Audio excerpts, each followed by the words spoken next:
आज जो बजट भारत की वित्त मंत्री आदरणीय श्रीमती निर्मला सीतारमण जी ने रखा है, वह बजट बहुत ही संतुलित, ऑल इंक्लूसिव और विकास को बढ़ावा देने वाला बजट है।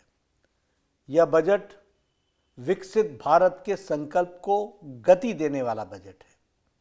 इस बजट में गरीब और किसान का कल्याण है, वंचितों का सम्मान है और नारी शक्ति और मध्यम वर्ग का उत्थान समाहित है।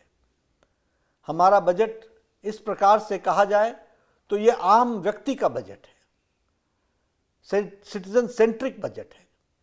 ऐसे सर्वस्पर्शी और हर क्षेत्र के विकास को गति देने के लिए समर्पित बजट के लिए मैं आदरणीय प्रधानमंत्री श्री नरेंद्र मोदी जी का हार्दिक अभिनंदन करता हूँ।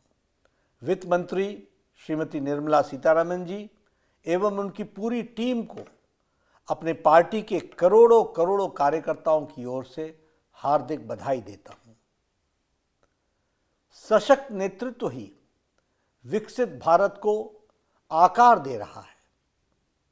प्रधानमंत्री नरेंद्र मोदी जी के कुशल नेतृत्व में देश विकसित भारत की यात्रा का साक्षी बन रहा है। पिछले 10 वर्षों में प्रधानमंत्री जी ने अथक परिश्रम के साथ लगभग 25 करोड़ लोगों को गरीबी की रेखा से बाहर निकाला है। साथ ही देश के मध्यम वर्ग के परिवारों को बहुत बड़ी राहत प्रदान करते हुए टैक्स में के दायरे में छूट 12 लाख रुपए तक का बढ़ा दिया है।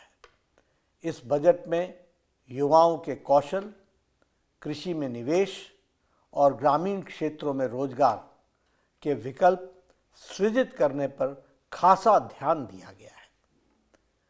इस बजट में अध्यात्मवाद और आधुनिकता का अद्भुत संगम देखने को मिलता है। रामायण सर्किट और बुद्ध सर्किट के निर्माण की घोषणा के साथ साथ राज्यों के इंफ्रास्ट्रक्चर विकास के लिए 1.5 लाख करोड़ रुपए का प्रावधान किया गया है। न्यूक्लियर एनर्जी मिशन के लिए 20,000 करोड़ रुपए की शुरुआत में भारत ऊर्जा क्षेत्र में आत्मनिर्भर बनने की दिशा में एक बड़ा कदम है। पर्यटन को बढ़ावा देने के लिए 50 प्रमुख स्थलों का राज्यों की भागीदारी से विकास किया जाएगा, जिससे न केवल सांस्कृतिक धरोहर को संरक्षित किया जाएगा बल्कि स्थानीय रोजगार के अवसर भी बढ़ेंगे। आईआईटी की क्षमता का विस्तार तकनीकी शिक्षा और नवाचार को सशक्त बनाएगा।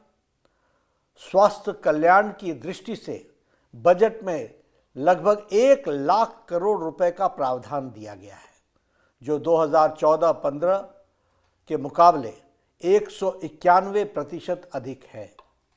कैंसर से पीड़ित मरीजों को राहत देने के लिए 36 लाइफ सेविंग ड्रग्स, 36 जीवन रक्षक दवाओं को कस्टम ड्यूटी से पूरी तरह छूट दे दी गई है।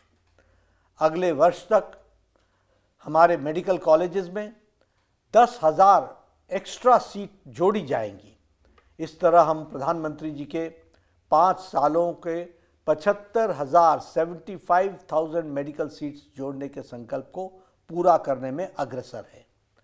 बिहार के किसानों के लिए मखाना बोर्ड की स्थापना और देश में दालों के उत्पादन को बढ़ाने पर विशेष ध्यान दिया गया है, जिससे कृषि क्षेत्र में नई मजबूती मिलेगी।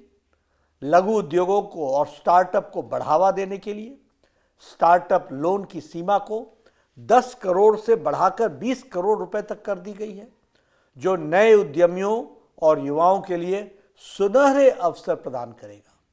इस बजट में विकास भी और विरासत भी संरक्षित हुई है। बजट का फोकस आत्मनिर्भर भारत के संकल्प को साकार कर रहा है। भारत को वैश्विक आर्थिक स्थिति और आर्थिक शक्ति के रूप में स्थापित कर रहा है। This is the golden era of development and of reforms. विकास का गोल्डन एरा यानी स्वर्णिम युग है। मैं पुनः ऐसे कल्याणकारी बजट के लिए, सिटीजन सेंट्रिक बजट के लिए आदरणीय प्रधानमंत्री श्री नरेंद्र मोदी जी को और वित्त मंत्री श्रीमती निर्मला सीतारमण जी को एवं उनकी पूरी टीम को कोटि कोटि साधुवाद देता हूँ, बधाई देता हूँ।